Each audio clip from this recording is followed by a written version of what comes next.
The scent of ammonia and freshly cut grass can no longer be discerned, completely washed out by the familiar rhythm of yet another school day. As I step into the classroom, the first thing I hear is Endo-san deep in conversation with Kikuchi-sensei. Let me get this straight. You've started a club to end the world? Not exactly. The world's going to end all on its own. It has nothing to do with us. Or anyone, really.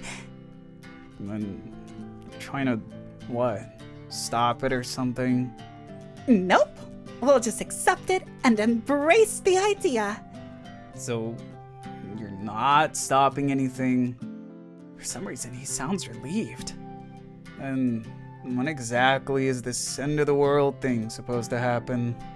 December 21st, she says cheerfully. Fantastic. About damn time. Sometimes I wonder how much of Kikuchi-sensei's pessimism is real and how much is just performative. Then, Sensei, are you in? We still need a faculty advisor. Sure. Why not? Endo-san claps her hands theatrically, then switches to English with an exaggerated, borderline offensive American accent. Thank you so very much, teacher! And that's it. We have an advisor now, I guess. The bell rings as I return to my seat, distracting me from worrying too much about our homeroom teacher's psychological well-being. Then gets into the seat beside mine, stealthy as always. I usually notice him right away, but this time I was just too immersed in the conversation. Did he just... Of course, he was eavesdropping too. I think so. No, shouldn't think so highly of adults. He looks lost in his own thoughts, so I don't bother saying anything back. What even makes someone an adult? I wonder what his opinion on that is. Is it some switch that flips the moment you turn 18? Or when you graduate high school? Or after you sign a lease and start paying for your own groceries? People come up with all kinds of arbitrary thresholds, really. What's so different between that and just picking a random date on the calendar and deciding that particular day, the world ends? To me, that would sound just as ridiculous. If you ask my parents, they'd probably say being an adult is all about getting your priorities straight and quitting useless activities like the photography club. And outgrowing pointless crushes like the one I have on Ren. Not that I ever told my parents about Ren, but I'm sure that for them, he'd end up in the same box as all the other beautiful, unnecessary things in life. Maybe it's true. Maybe growing up means letting go of that kind of softness. At least pretending to do so. After classes, the three of us make our way to the student council office. Endo-san holds the signed form, radiating joy. I also catch the shadow of a curious smile on Eren's mouth, subtle enough to miss unless you've spent an unreasonable amount of time studying his micro-expressions. Which, unfortunately, I have. Just in case that wasn't already obvious. Meanwhile, I'm stuck somewhere between confused and quietly panicking, trying to anticipate what Aizawa-san's reaction to all this is going to be. Just as we reach the door, it slides open. Aizawa-san steps out, but she stops as her eyes land on us. And I'm pretty sure I just saw her jaw tense. Endo-san. Oh, perfect timing! We got the club forms! Without hesitation, Endo-san thrusts the papers towards her. Aizawa-san takes them, her expression unreadable as she begins flipping through the pages. Her brow furrows. Then she sighs as she puts the sheets down. This is a mess. Wait, what? Why? First of all, your signature and Kikuchi-sensei's are switched. Oopsie. My bad. Also, this section here, she taps the page with her index finger, was supposed to be filled out by the student council. What even is this ID code? Oh, that! I just made one up. I thought that'd save you guys some time.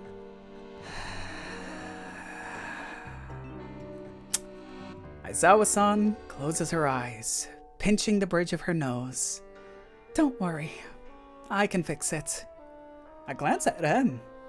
Glances back, eyebrows raised. Why would she do that? Apparently we aren't subtle because Aizawa-san looks up and answers the question we didn't ask. Even if this club's premise is questionable at best, something Endo-san said is true. There's no way to say with absolute certainty that the world won't end this year. Low probability isn't the same as zero, and if there's even a small chance, I have to contemplate that scenario.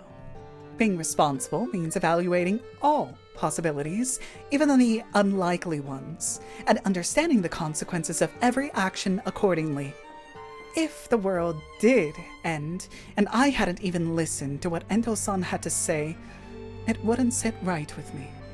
The three of us stare at each other, confused. Oh, no. I'm worried. You spent all night thinking that up, didn't you? Not really. I'm just a lot smarter than you, so it didn't take me that long. Oh, right. She lifts her chin, graceful. And yes, I still got my 8 hours of beauty sleep. Thanks for your concern. Endo-san looks like she might explode from relief or joy or maybe both. Oh my god! Thank you! You're literally saving our asses! Aizawa-chan, you are so smart and reliable. You're the best! Aizawa-san clears her throat, the faintest hint of a blush in her cheeks. Endo-san may come off as a bit of an airhead, but she's already weaponizing Aizawa-san's sensitivity to compliments. I think that's both impressive and a little scary. By the way, her gaze drops to the floor as she idly twirls a strand of her hair. I don't know if it's too late, but I'd like to join the club too. Endo-san gasps, bursting with excitement. Seriously? I mean, I still think most of your sources are too unscientific. Half of what you cited in that pamphlet were just blog posts. But it's worth researching. From a risk assessment standpoint, Endo-san throws her arms around her in an unfiltered burst of emotion. I'm so happy! Aizawa-san doesn't exactly reciprocate, but doesn't push her away either. Which I'm sure Endo-san takes as a victory. Ren, for his part, looks absolutely flabbergasted, and I don't think my expression right now is much different. Aizawa-san definitely spent the whole night thinking about apocalypse conspiracy theories. Okay, now we just need to contact Kikuchi-sensei and get the forms re-signed. I hope he's still here. He's supposed to have homeroom duties this afternoon. Also, I think I can generate a new ID code from the Student Council office computer. If it hasn't frozen again, of course. Thank you so much, Aizawa-chan. See you tomorrow. Where do you think you're going? Endo-san freezes mid-step as Aizawa-san grabs a handful of her jacket. You're not running away this time, Endo-san. I already had to clean up all your mess yesterday. Do you think that desk just went back to the class all by itself? Sorry. You're staying here and helping me fix this.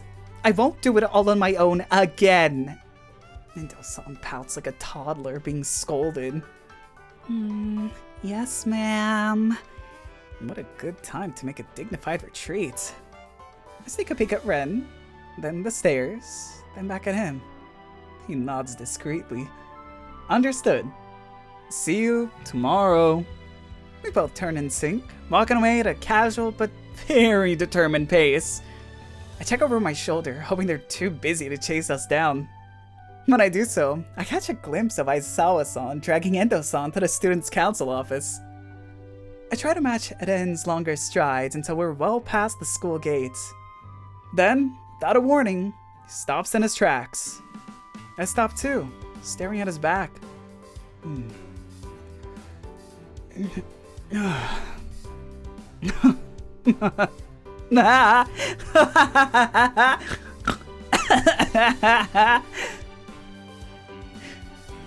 He bends forward, wheezing with laughter.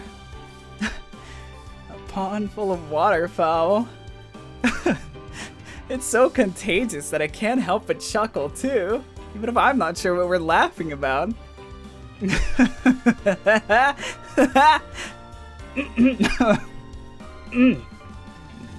What even was that? I honestly have no idea. I catch my breath, still smiling, and turn my head back towards the school. There's that familiar scent of freshly cut grass in the air again, mixed with something sweeter I can't quite put my finger on. I do feel kind of bad for her, though.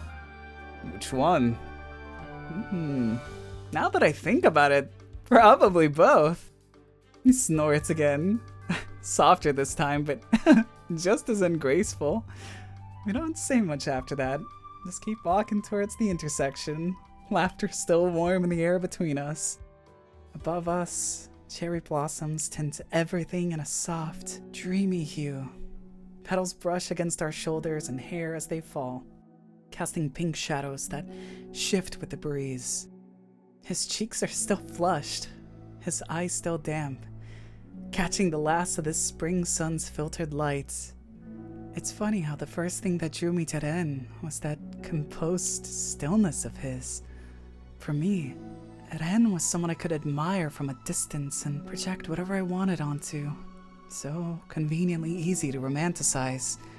But now, after seeing him like this, I find his face twisted up in joy even more beautiful. And that's the problem. I don't think watching him from across the room is enough anymore. I want to be the reason his voice cracks mid-laugh, the reason he wipes his eyes on his sleeve. I want to say things that make him laugh like that again. The truth is, I just really like his face in any shape or form, so naturally I want to see them all. But I'd rather write a 50-page essay on how the Taoist principle non-action relates to Ren Aizawa than admit that I'm just that superficial. That's all, folks. That's it for the demo. For those of you who just got here, well, this was the final part of a series of narrations I did to help Tomotoad achieve their Kickstarter goals. You can check my channel for the previous 3, or wait until I upload the fully stitched version soon. Remember that you can also play this demo for the End of the World Club yourself through Steam and itch.io. Before you go though, I invite you to take part in the Creative Arts Expo I'm hosting that's meant to platform you. See the related invitational video on my channel for more information. I'll catch you in the next one. Ciao ciao!